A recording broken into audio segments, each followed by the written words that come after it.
Hello students. Today I'll be dealing with the second unit of food processing and preservation. In this session I'll be dealing with introduction to microorganisms and their types and uses. Before that we'll just know what are these microbes or microorganisms.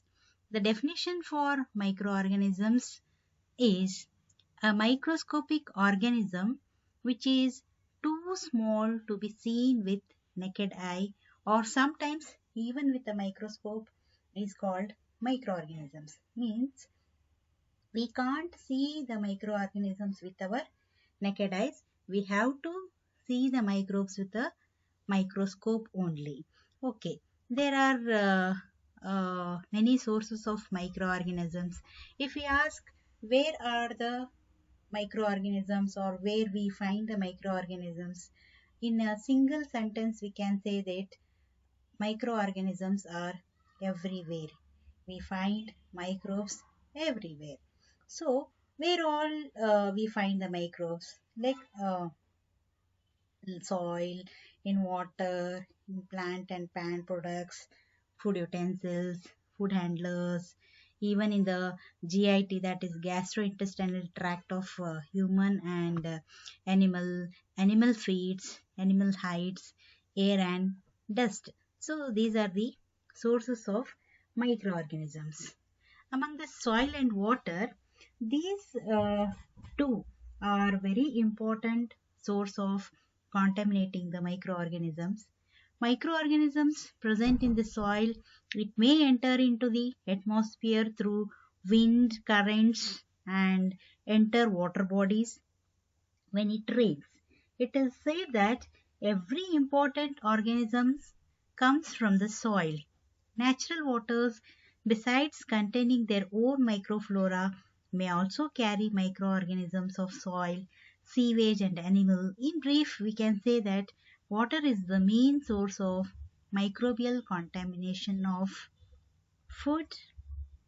And in plants and plant products, like many organisms, or you can say many microorganisms, make different parts of plant as their ecological natures, obtain nutrients, proliferate. When these plants are processed for foods, they get contaminated during their transport, storage, and processing.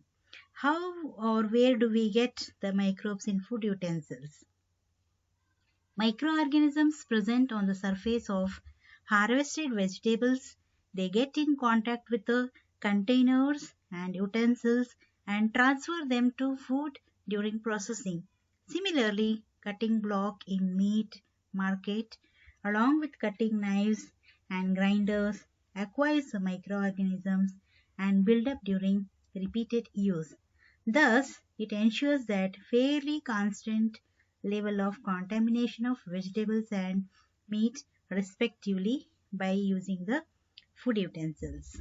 In food handlers, the hands and outer garments of the food handlers also serves as a source of microorganisms.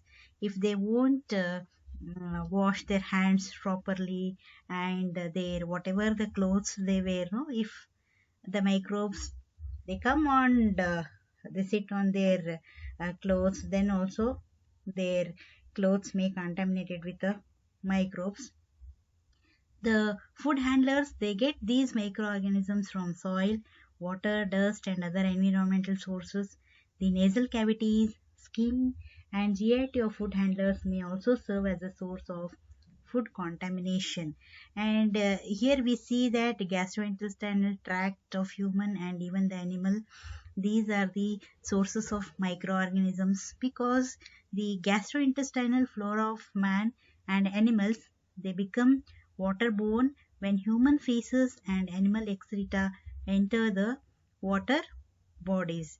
So other sources like animal feeds, the feed of animals is rich in nutrients and ideal for proliferation of microorganisms and important source of salmonella in poultry and other farm animals.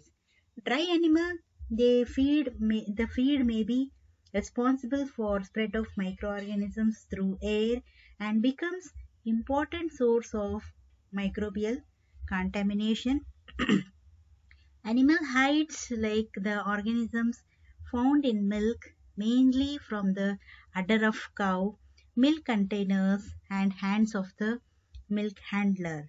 And through air and dust, the air is a transient medium for many microorganisms and get spread in material. It is one of the transient medium we can say, air, because through air only the microorganisms they come through the air and they sit on many things.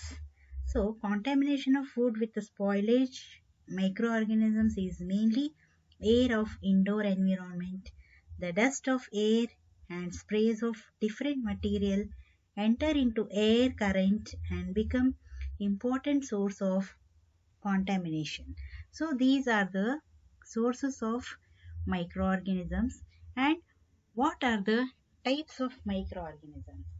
The types of microorganisms, they are broadly classified into four types, mainly the bacteria, protozoa, algae, fungi, and one more thing, that is the virus.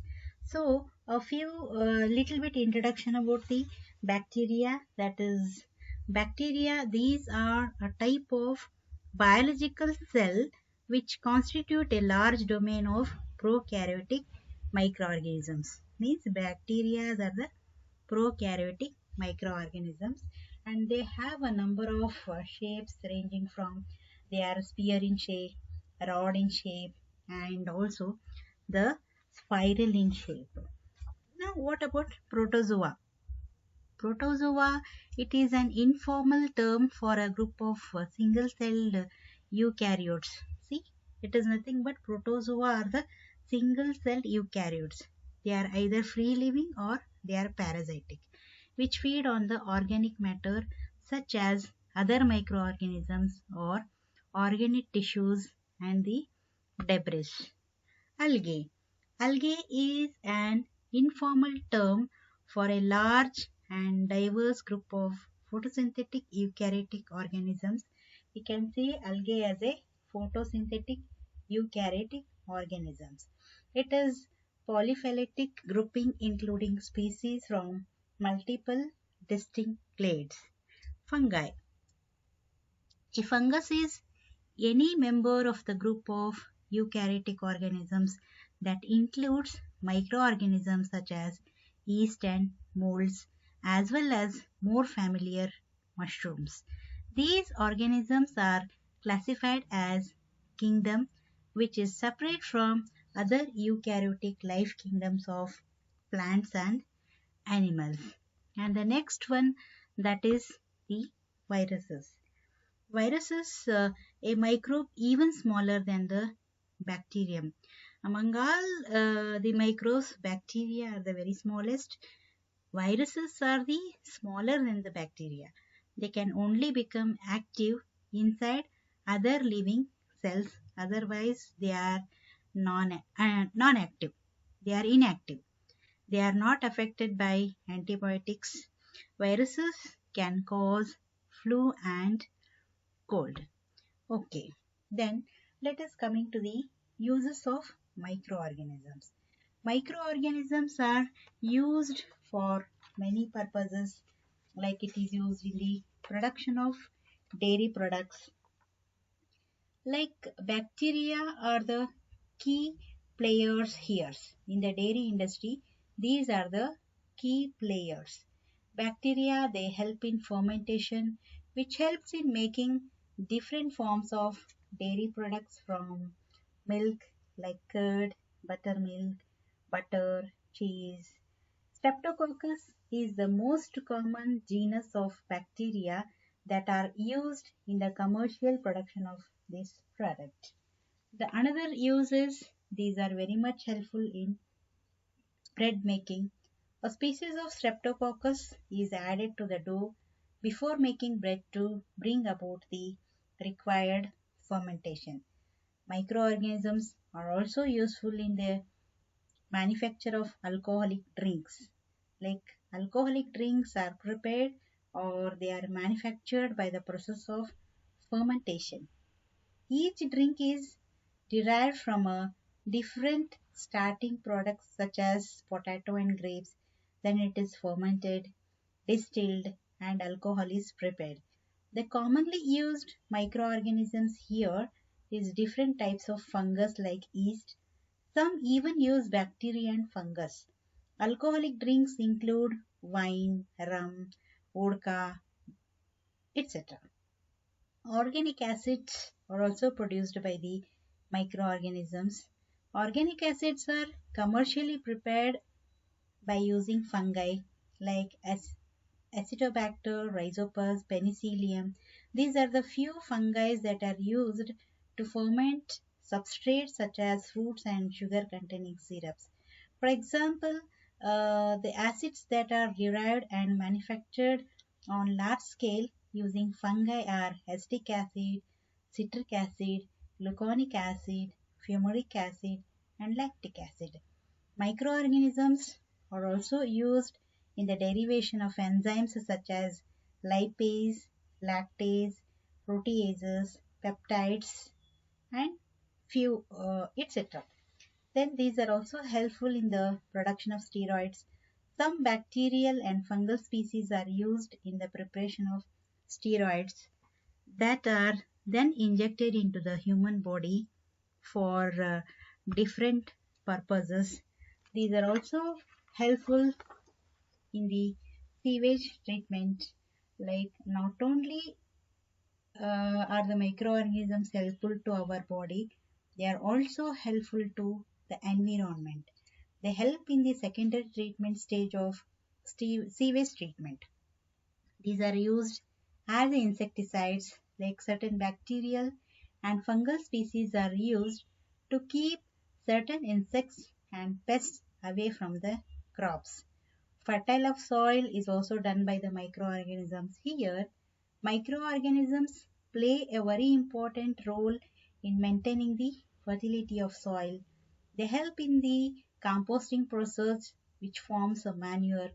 Also, microorganisms present in the soil help aerate and enrich the soil with nitrates and other nutrients. And these nutrients are needed by the crops in an abundant harvest. So, these are also helpful in the production of vitamins, especially the vitamin B12. It is an essential vitamin that the people need for proper digestion. So fungi are responsible for manufacture of vitamin B12. About production of antibiotics and antiviral, especially bacteria and viruses are isolated and their antigens and enzymes are extracted, and these antigens are help in the development of antibiotics and antivirals. The microorganisms are also helpful in the research field like biotechnology and research field. So many labs they use bacteria, fungi, and especially viruses for research studies.